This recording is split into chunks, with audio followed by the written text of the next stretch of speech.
On this week's episode of the Full-Time Roundup, Premier League has its champion crowned, Bundesliga finishes up with another twist, and we get you ready for Europa League Final, plus so much more. Full-Time Roundup starts right now. And welcome into the latest episode of the Full-Time Roundup. Matt Gesslin here, Daniel Brackett. Regular Full-Time Roundup. Daniel was on the Charlotte Soccer Show on Sunday. If you didn't get a chance to check that out, go check that out over on their page with Daniel Bramlett. Of course, the summer of the collaboration here between the two shows. So keep an eye out for more of that coming as we get closer to the end of the season. Again, just continuing to work more closely with some of our good friends in the industry, talking broader soccer about everything that we love as we do continually talk about the sport, whether you hear it on this show or not. But Daniel, we're going to talk about the title race that was, the season that was in the Premier League, as well as the Bundesliga, which wrapped up their season this past Saturday.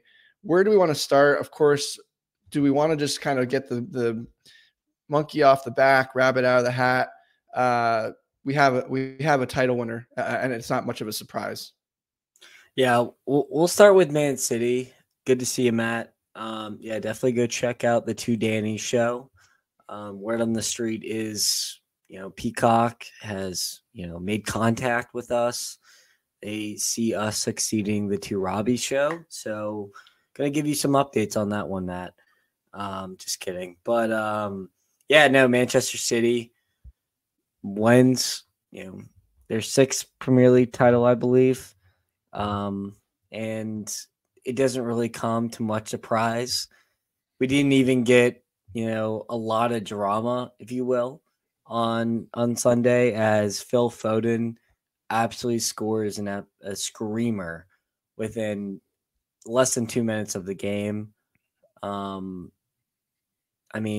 Just to receive that ball across your body, take that beautiful touch around the defender, and then just send that ball right top corner. Just so clutch. And then he scores the second goal as well.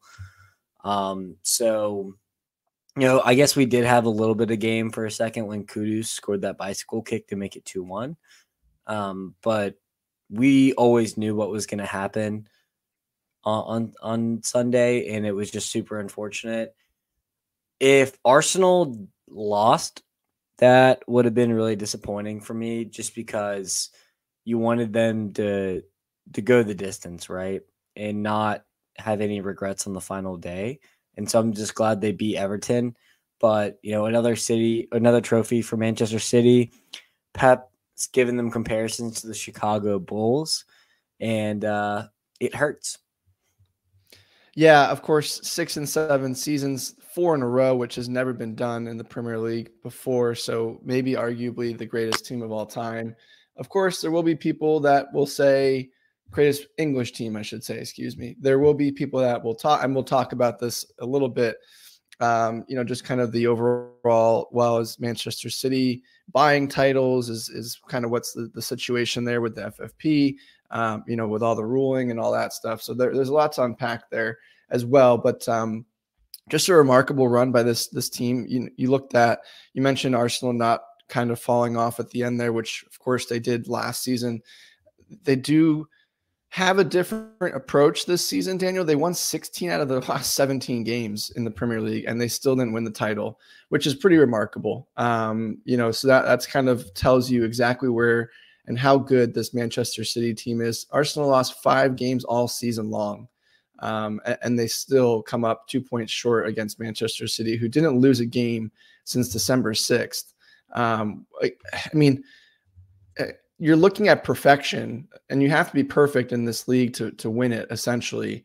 And so you just kind of wonder, and we all talked about it in December, during the Christmas break, and here comes City, they're going to put that run together, which everyone was kind of hesitant if they were going to do. They were giving up goals. They still ended up the second strongest defense in the league behind Arsenal, tied on goals, by the way. They caught up on goal differential in the final 2 games of the season, which looked insurmountable. I believe it was +10 in Arsenal's favor about 3 weeks ago. And that ended up being wash. So again, you just look at the dominance of this team. You mentioned Phil Foden. What an absolute stud at 23 years old, just carries the team on his back. He made a moment after he scored the second one, Daniel, where, it was a little tense still in the Etihad, and he runs towards the corner and kind of just does the, quiet down, guys. I'm here. Don't worry. I got your back. Put that, that kind of Ronaldo type of that mentality of just, I'm here. I'm going to be here and I'm going to take care of us and we're going to win because of me. It was remarkable to watch. And then, of course, you mentioned the kudos goal, which did put a little bit of hesitation and pause. That if you could see the back and forth of the streams, the Arsenal fans at the Emirates in celebration as they saw it, a little bit, dulled or diluted celebration, as they knew they still had to get, 2 more goals probably for West Ham to really give them a chance. And you just never really felt like West Ham was going to score those 2 goals. This game was pretty much complete domination from Manchester City from start to finish. And other than the one miraculous corner, this really, like you said, was no drama for me, at least from basically the opening kick. No, you're right. Rodri puts a bow on it as well. Another player who's just been so good this season. One of the best players in the world right now. Probably the best center defensive mid in the world. So wanted to at least give him a shout. Yeah, Phil Foden scoring that goal and saying how he was him. I mean, you'd have to agree. He was the player of the year for Manchester City, I believe, which is quite an act. I think for the league, actually. Oh, for the league. Yeah, for the league. I missed that. Which still, by the way, I still agree with. I mean, the kid was absolutely phenomenal all season. Really? I'd probably go with Cole Palmer as the player of the season. Well, they won the title, so you have to go. I mean, 27 goals, 11 assists in all competitions for him. I mean, the kid was just remarkable this season.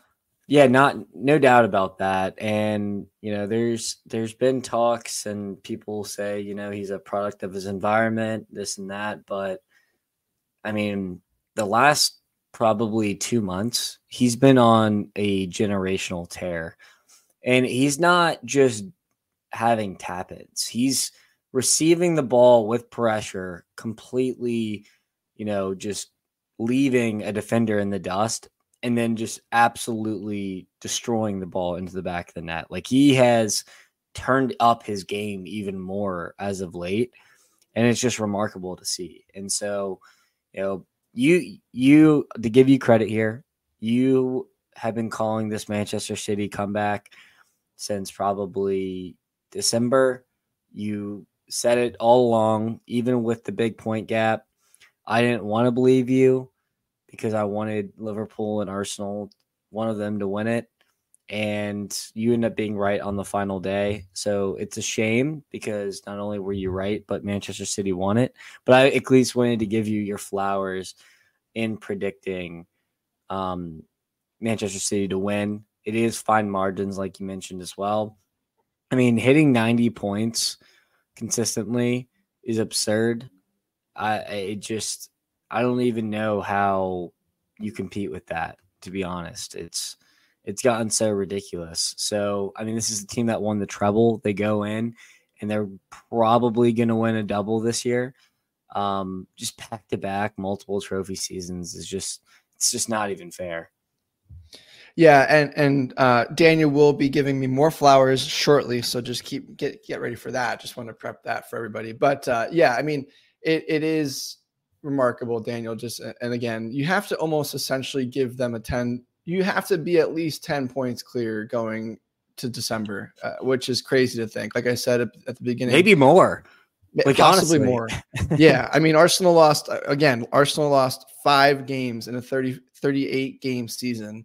And they still did not win the trophy. I mean, so I guess the question for me going forward here, we can, retroactively look at the game and then, of course, the whole season as a whole and pick out moments where we thought, that was kind of it. And of course, there's Liverpool behind who's going to have some off-season turnover as well and things to improve on. Where do you think the season starts next year, looking forward a little bit? Of course, City are probably the favorite again coming into the summer.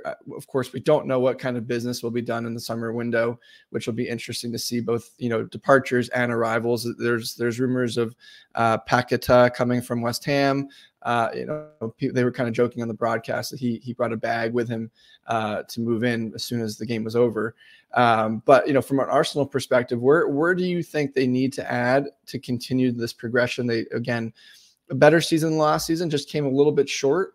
For me, the big piece is maybe more so a mentality, right? Like we were talking about it. They went into the game against Manchester City. They won the first game. Let's put it that way. First of all, they took 4 points off Manchester City and they still lose the title to them by 2 points. But for me, the big game was when they go and they draw Manchester City and they celebrate like they won the title that game. And that's, to me, maybe more so important to figure out that mentality of Pep would never have done that. Pep was playing that game to win the game as he does every game. But if you're looking at outside of that mentality piece, which Arteta can clean up in the locker room and in training and things like that, where do you think they need to add in the summer to be that next step of closing the gap even further, which is hard to imagine, again, given how good their season was this year? Yeah, I don't agree with the mentality aspect. They were the only team that went unbeaten against top 6 opponents. To do that, to beat all your top 6 opponents and to lose the Premier League trophy that's Arsenal, I guess, for you. Unfortunately, I think that Saliba playing every single minute of football in the Premier League is concerning. I think that you need to find, I guess you have Ben White playing right back, and you have the Timber, who just came back from injury, in Kior. But I feel like you have to rely on a different center back pairing at some point just to give these players a rest. You definitely need a striker. You need an Alexander Isak or Victor Gyökeres or a player of that stature. I mean, Kai Havertz, luckily, really turned up his game in the second half of the season and scoring 13 goals and 7 assists. But you need 20, 25 goals from a striker. And then you probably go and sign one more midfielder. I think Jorginho is on his way out. Partey didn't play great this season, so I'd probably look to boost that midfield quite a bit. I mean, Pablo Vieira and Emile Smith-Rowe is just not going to be good enough. So you might have to sign multiple midfielders this summer. And then last but not least, Martinelli, Trossard, and Saka, especially with how much Saka gets fouled, I think you need another winger. And who they're going to sign, I'm not sure. I guess you could put Jesus on the wing if you sign a number 9. But I would like to – they just need more depth in general. And I'd like to see them build that in the offseason. Yeah, those are all great shouts, and couldn't agree with you more on all of that. I do think it's pretty telling though too, right? The team that just finished with 89 points and played really well needs to make that many changes to compete with the team that they just lost to, and I think that's telling more than anything. It will be interesting. Like I said, we'll keep an eye on that as the window opens after the Champions League final on June 2nd, which of course we'll cover. That game is on June 1st, the Sunday. The window opens, I believe, on Monday the 2nd. We'll keep you posted on anything. There's a lot of rumors circling around, even across the pond here in the States. So some things to keep an eye on. Of course, we'll have you covered here. If we don't have you covered, or if there's an MLS update, of course, the Charlotte Soccer Show boys will have you covered on that as well. But Daniel, you mentioned there's a lot going on, looking forward, as well as within the rest of the league. And of course, you were giving flowers to me for predicting Manchester City, and you have to give I want to just acknowledge something. I should have just interrupted you. This is what I was trying to avoid. You should not have done that, and now you have. Drum roll, please, ladies and gentlemen. Daniel Brackets is going to give a little bit of an apology to me for saying that there is no way in hell Chelsea Football Club will finish in 6th place by the end of the season. And what happened? 5 wins in a row to finish the season. They get 6th place spot. Daniel, the floor is yours, my friend. I was wrong. You were right. Matt wasn't a dreamer after all. His dream came true. More of an indictment Some of dream, by the way, sixth. Really, really, really nice dream, you know. Yeah, Chelsea at one point were 16th on the table, I believe, and they got scorching hot at the end of the season and won a ton of games, double-digit games, I think, to skyrocket up to sixth place. They almost worried Spurs here, but they leapfrogged Newcastle, United, West Ham, and Brighton here. So congratulations on spending £1 billion and getting sixth. I'm really happy for you. I think you're going to have such a good time in Europa Conference League. Yeah, have fun traveling to Serbia once a week for the We start of the will. season. We will. And by the way, if Manchester City do somehow stop partying, they may beat Manchester United with their C squad, which would give us Europa League football. So let's just get that out of the way too. We will not be Good traveling mention. to Czech Republic for some games. But yes, it was a nice run at the end there. Of course, you mentioned that we tried to give Spurs a little bit. Of course, they had Sheffield United on the last game, and it felt almost inevitable that they were going to lock in fifth. Just to round up the other European spots, of course, Aston Villa will be in Champions League in fourth place. I believe that's the first time in almost 2 decades that they'll be in Champions League football. And then, of course, Liverpool third, behind the top two that we just broke down. So Newcastle will be seventh, which will be interesting to see if they get into Conference League, given, again, if Manchester City beat Manchester United in the FA Cup, which is this weekend on Saturday. We'll have you covered on everything about that game, as well as the midweek championship game, which is Europa League Europa League final. And then there's a championship playoff game this weekend as well, which we'll definitely cover. We may even have a surprise guest for you guys in the midweek episode that's pretty invested in that one. Hopefully you can infer who that might be. But I do want to talk to you about the surprise and disappointments of the season, Daniel, as we do wrap up this Premier League season. So again, just, give me your thoughts. I have mine on who some of the surprises were. This felt like a really interesting season, right? Because there was some ebbs and flows. This could have been, if you had asked me this about 6 months into the season, I would have had a different answer than I do today. But just would love to hear your thoughts on who you had as your biggest surprise and who was your biggest disappointment for the Prem this season. Yeah, no, absolutely. I remember when we first started this, we did a prediction here so I think we should definitely maybe next episode, just for a quick 5 minutes, go and look at that. I actually was able to find mine, and I just want to give you it, not to pat myself on my back here. This note was from July that I made this last July. And I had Manchester City going first, Arsenal second, Liverpool third, Aston Villa fourth. So I actually predicted the top four, but I did have Newcastle in fifth, Manchester United in sixth, Brighton in seventh, Spurs in eighth, Chelsea ninth. So I wasn't as good on the 5 through 9, but I correctly predicted every single team other than West Ham instead of Brighton here. So basically I was almost spot on, actually. That's kind of wild. But I would say Bournemouth. Well, that's why you guys did so well in the betting show. In case you haven't been watching that show, Daniel's been on fire over there as well all season long. So I'm not surprised since you picked the top four correctly. But I appreciate that. No, I wish I bet that as well. That would have been nice. But Bournemouth, I would say, were my biggest surprise this year. I was super excited to see Areola Ball. It did not start very well, but finishing 12th as for that team is a really good accomplishment. I think they can use that as a launching pad and do better. So I'd say Bournemouth, and then Palace at the end of the season, probably as soon as they got Glasner, was the second biggest surprise for me. How about you? Because I knew Aston Villa was going to be good, basically. That's why I didn't include Aston Villa. Yeah, that's where my head was going to. Like I said, if you'd asked me a few months ago, I would not have had Crystal Palace as my biggest surprise. But of course, the way that they've played here, with Oliver Glasner finishing 10th, 4 wins of the last 5, which is for Crystal Palace pretty remarkable.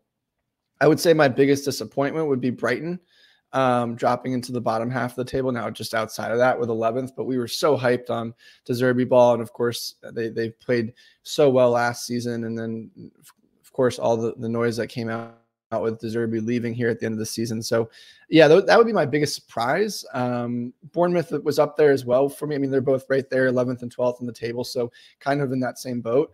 You're looking at the bottom half of the table. Maybe Brentford could also be classified in there for me as a surprise.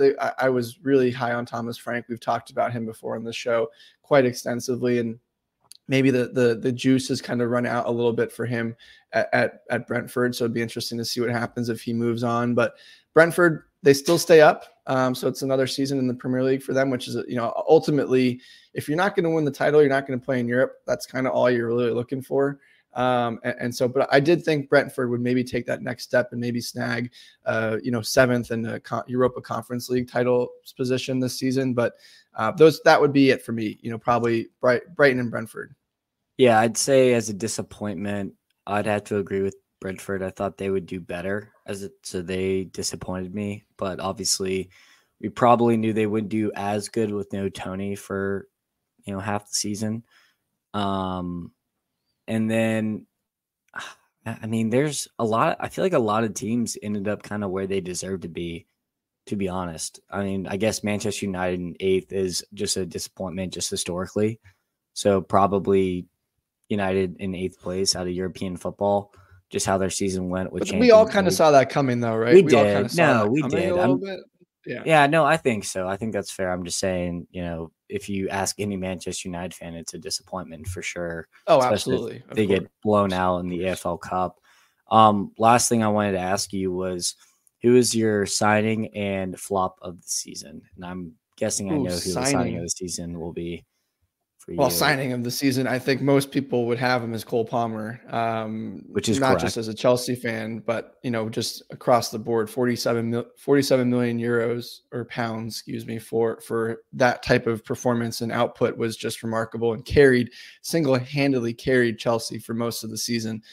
Before this little bit of a run, if you had taken his goal contributions out, they would have been a bottom 3 team in the Premier League until they got that little bit of form going. So yeah, not even a doubt he was the signing of the season for me. Flop, I don't know if you would classify him this season, although he kind of played half season and a half.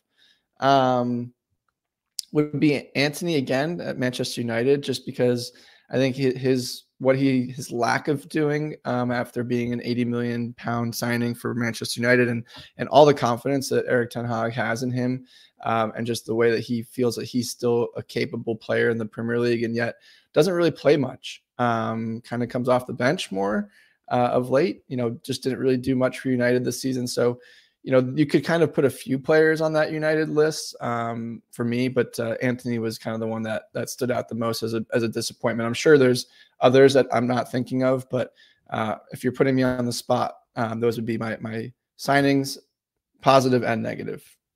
Yeah, I'd say Declan Rice for me was the signing of the season. He was fantastic other than Cole Palmer, just because I don't want to do the same as you. So I think Declan Rice was just so key for Arsenal. And for the flop, I was struggling with this one. I was trying to figure out who I wanted to pick here.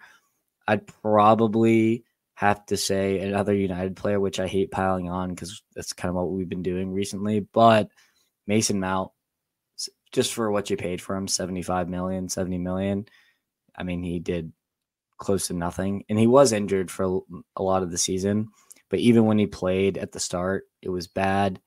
And so I'm going to have to say he was the flop of the season, no doubt.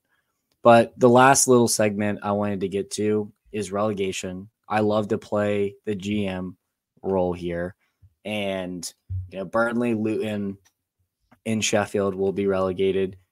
If you could sign 3 players from those rosters, who would the 3 players be? Oh, man.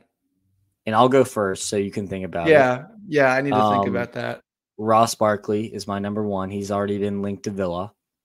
So Ross Barkley is number 1 for me. Number 2 is Alfie Doughty from Luton, the left back.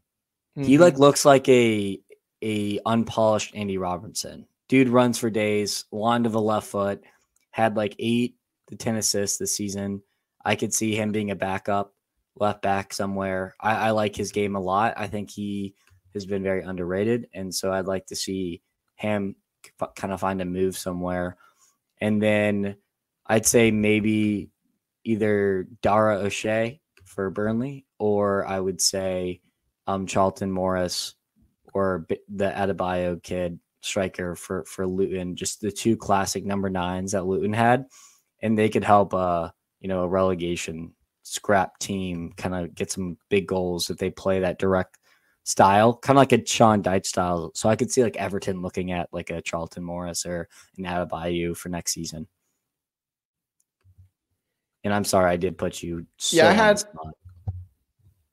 I would have Adebayo.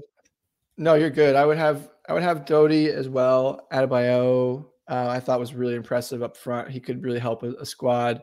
And especially as you mentioned, I don't think he goes to Arsenal, but a place like that where they really need a goal scorer.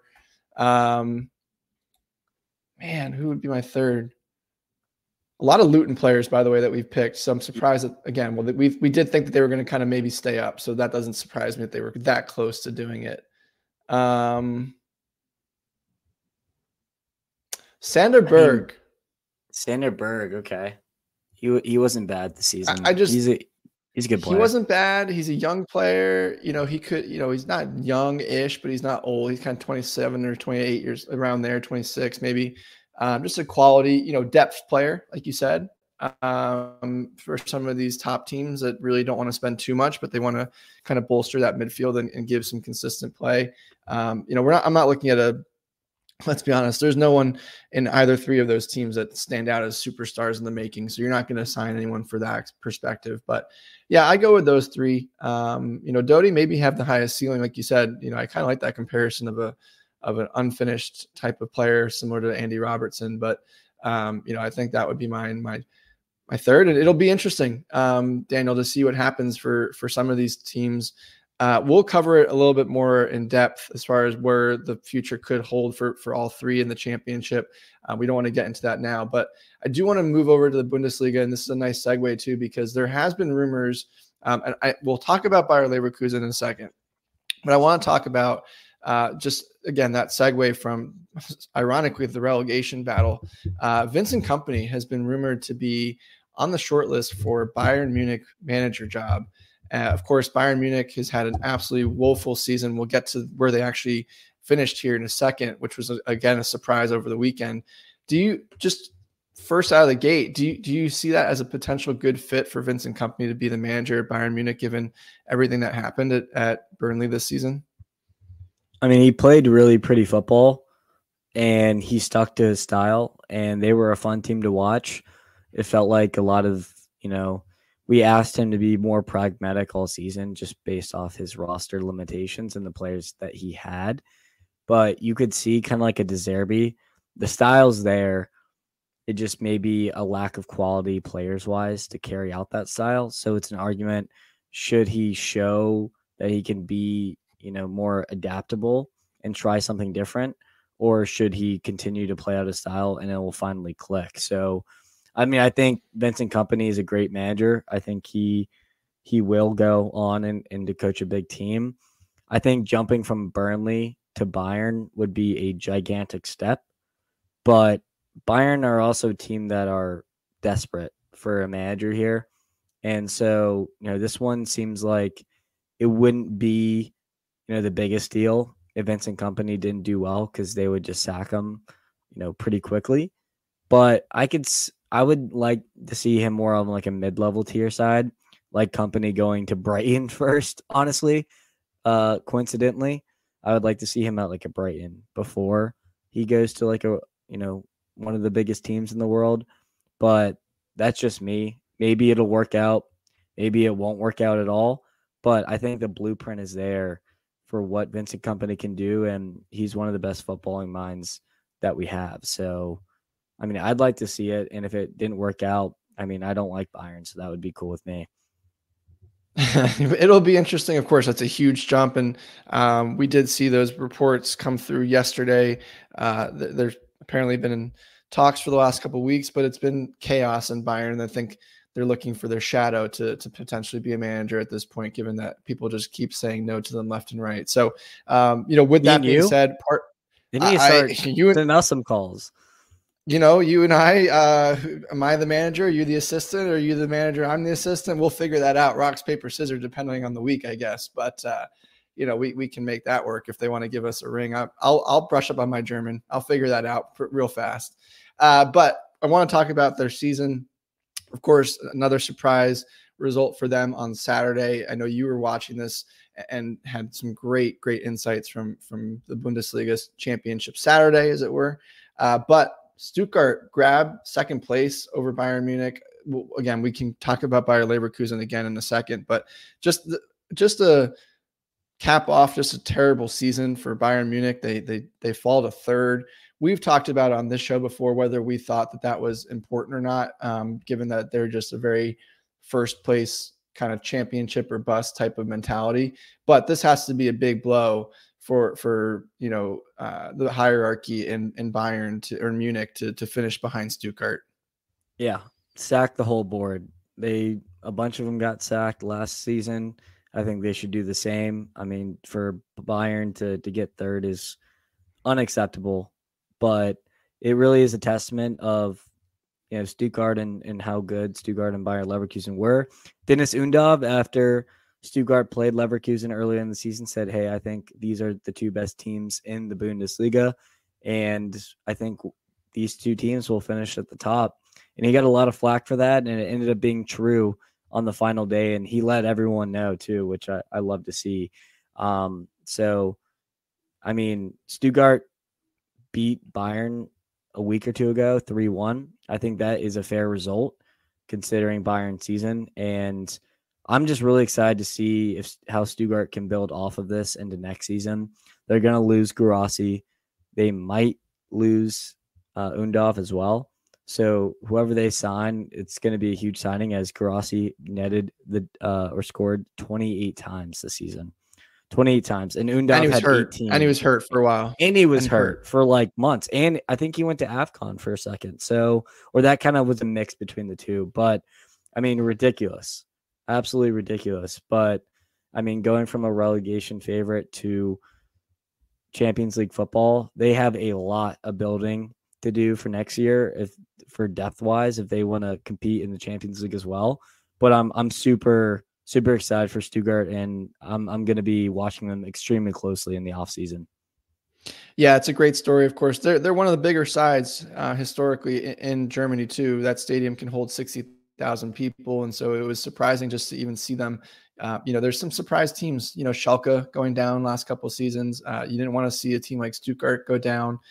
And so credit to them. They bounce back and have a great season. Like you said, it will be interesting to see what kind of moves they make in the summer to be competitive, or at least kind of just maintain that European calendar. We've seen it in the English side of things with what that does to a team and how much pressure and what kind of squad you need just to be, maintain that level. So it will be interesting to see what they do. You mentioned Bayern Munich finishing third. Of course, that season was kind of wrapped up in a bow when they had a few disappointments throughout. And so we don't need to harp on that. But Daniel, before we get your thoughts on the goal zone and just your overall take on the Bundesliga for the season, we got to touch on the Bayer Leverkusen thing again, of course, because they finally do what I think everyone was expecting. They take care of business on Saturday, and they finish the campaign completely undefeated in the Bundesliga.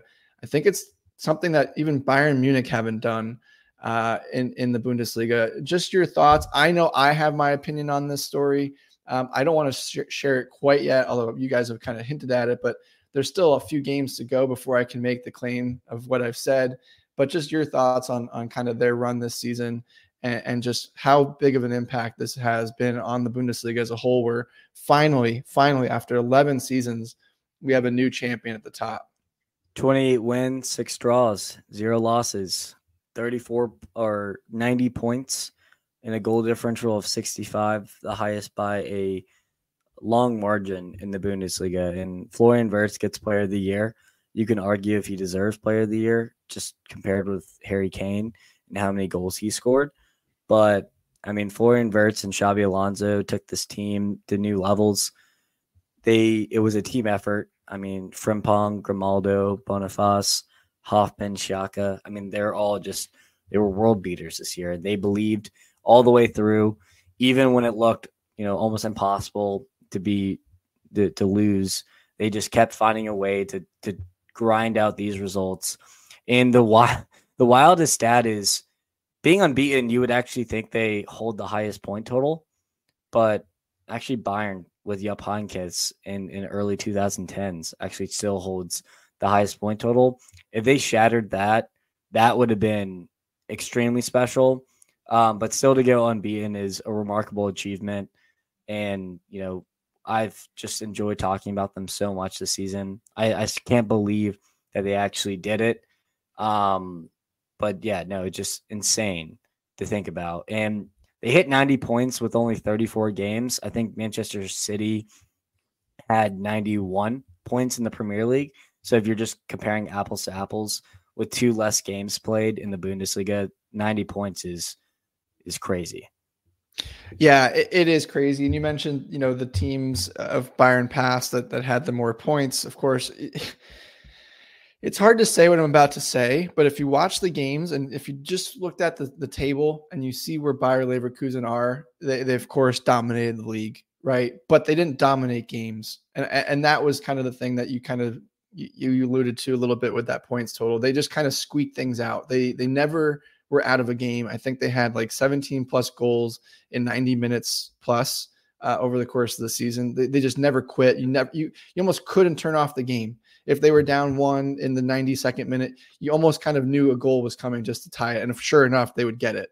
And so that was one of those things where it just was a remarkable team of destiny. We talked about that a few weeks after the Bayern Munich game, where we thought, okay, you know what, this is going to happen, that they're going to probably win the league. And it just felt like there was something there. And again, they weren't dominant. They didn't go out there and they didn't beat teams 5-0 or 4-0 and just run away with it. Of course, they ran away with the title in the end, but they didn't just kind of run away and hide and no one could beat them. It was every team that you played against Bayer Leverkusen had some chance to win or take points off them. And yet they still found a way, which was just a testament to a great side, a championship side, and a team that, that should be absolutely proud of what they did. And it'll be interesting to see what they can do going forward next year. Well, the theme of the theme of the day, what are they going to do in the summer to bolster that squad, and who will leave and who will stay?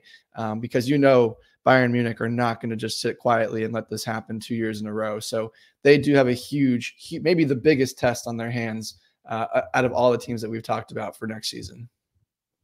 No doubt. Other storylines I wanted to touch on in terms of, the top 7 was Dortmund finishing 5th. I think getting Sancho and Maatsen in the winter could have not been more important for the run of the Champions League, as well as getting Champions League football. So wanted to mention that. And then Hoffenheim getting a Europa Conference League qualifying place at 7th. I think that's a remarkable achievement for them. The American manager too at the helm, Materazzo, did a great job. They end up absolutely crushing Bayern on the final day too, just to top off their great season. So I at least wanted to mention Hoffenheim, one of the more fun teams to watch this year, and to be in the Europa Conference League for a team that historically has been is pretty cool. When Materazzo took them over last year, they were fearing for relegation, and now they're in 7th place. So I wanted to talk about that story a little bit, as well as Heidenheim in 8th, a newly promoted side, finished 8th on 42 points. I thought that was really cool as well. But I wanted to get to the relegation race. I've watched Goal Zone on the Bundesliga a couple times this year, but this time it absolutely delivered. I actually watched Premier League Goal Zone on Sunday, and I like how they do the Bundesliga one way better. I don't know if you ever watched the Peacock version of the Premier League. It's horrible. It's horrible. They just I've just watched Man City play the entire time, and Yep. it sucked. But the Bundesliga switches around every 5 minutes to a different game, as well as showing you all the goals. And, last episode, I prefaced that there was an absolute race for relegation here with the 16, 15, 14, and 13 points. And it changed, and they were playing absolute hot potato the entire, 90 minutes. And so we see Mainz beat Wolfsburg to, they had a miraculous run the last 7 games to just grind out results, and they were unbeaten, I think, in 7. So Mainz survive. But then it's up to Union Berlin and Bochum. Bochum's losing, and because Union Berlin is losing as well. And then Union Berlin tied up, and with one of the last kicks of the ball, they get a penalty, and they shoot, and it hits off the post, and the guy, to be a hero, follows it up and puts it in the back of the net to actually leapfrog Bochum and put them in the relegation playoff. So, Goal Zone was mad. There was a ton of goals, and they were just flipping back and forth. You couldn't even keep up, but it was such a fun time to watch that. And now we have Bochum on, I believe it's Thursday, playing in the relegation playoff. As they do, they'll be playing Fortuna Dusseldorf, I believe, on Thursday here. Yeah, they do. And I think Bochum has enough juice to stay up here, but we'll have to see. As Dusseldorf, getting a little information on them right now, they finished 3rd in the Bundesliga in that 3rd playoff spot. So playoff spot in the 2nd Bundesliga, 3rd plays 16th in the Bundesliga. Who's going to go up? Who's going to go down in a 1-leg final? So just keep on your lookout for that if you're a Bundesliga sicko. Yeah, this was why Saturday and Sunday of the last week of the season is fantastic. You mentioned all the games played on Saturday and just the goal fest that it was. And the last second, of course, desperation for some of these teams knowing that they had to get results. And same with the Premier League on Sunday. We didn't get to cover today, Daniel, the Serie A and La Liga, because we wanted to focus on the 2 leagues that finished here. Of course, both of those leagues will finish this coming weekend, so we'll cover them. But again, just an amazing time to be a fan here. If you don't have any of those channels to kind of get all the games at once, find a way to do it. It's worth it if you're a fan. We do want to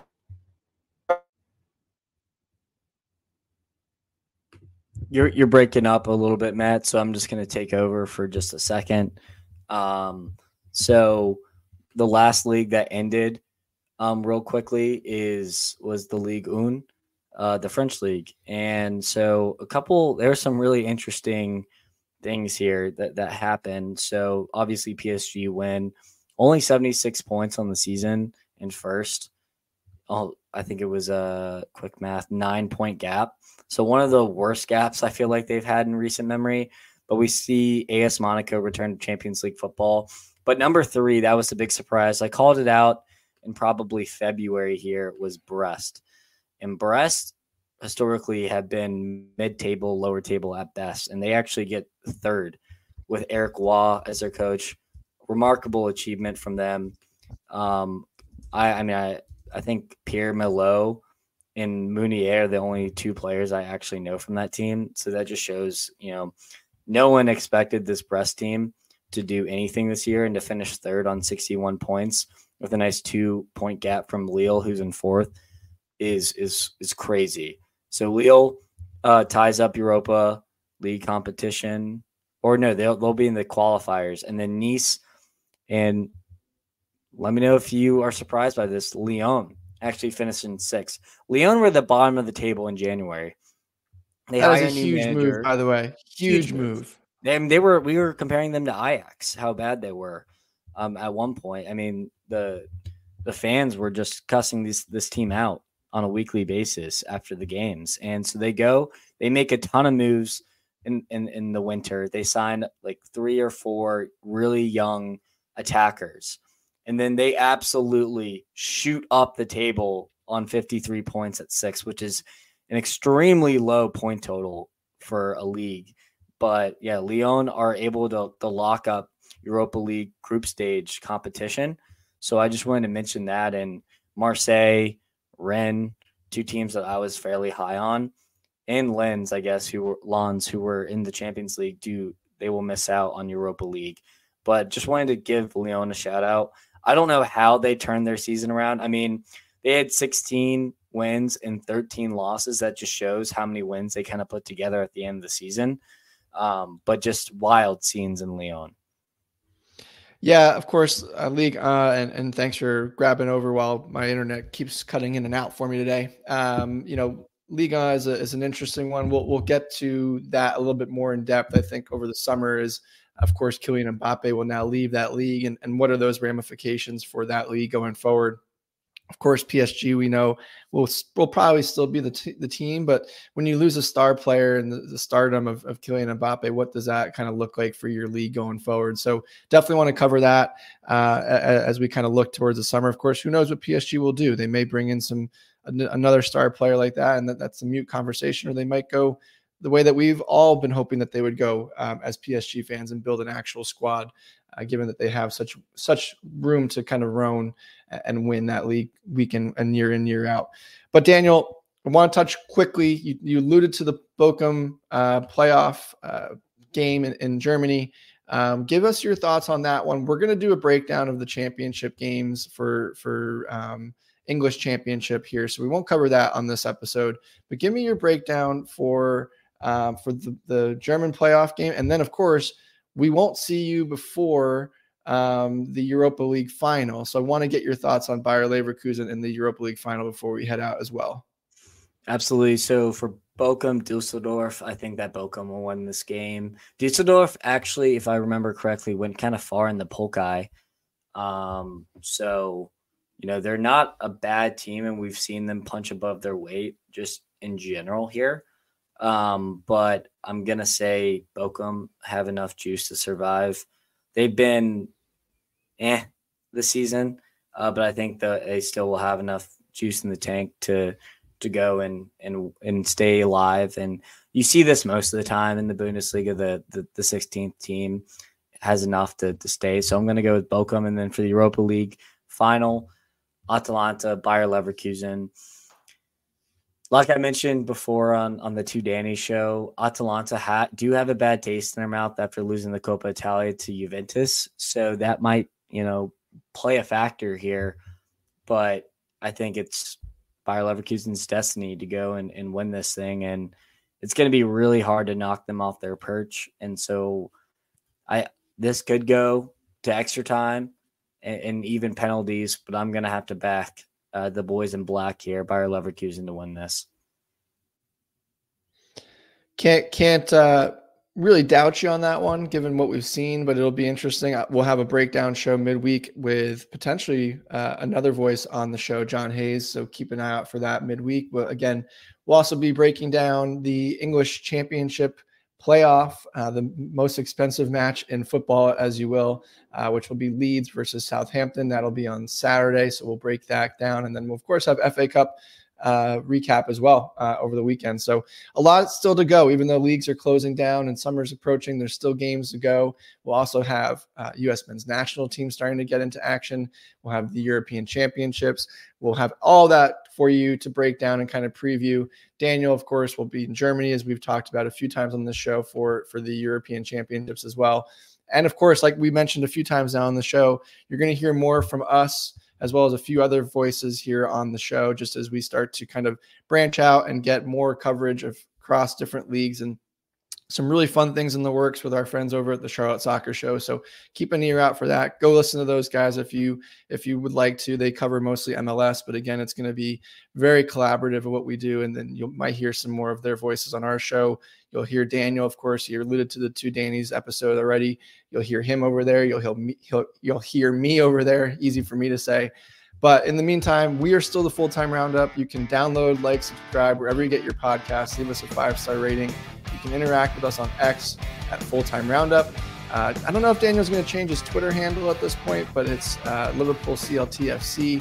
given that Jurgen Klopp is now on the way out. It'll be interesting to see what he does and if he is still a Liverpool fan or if his fandom changes slightly.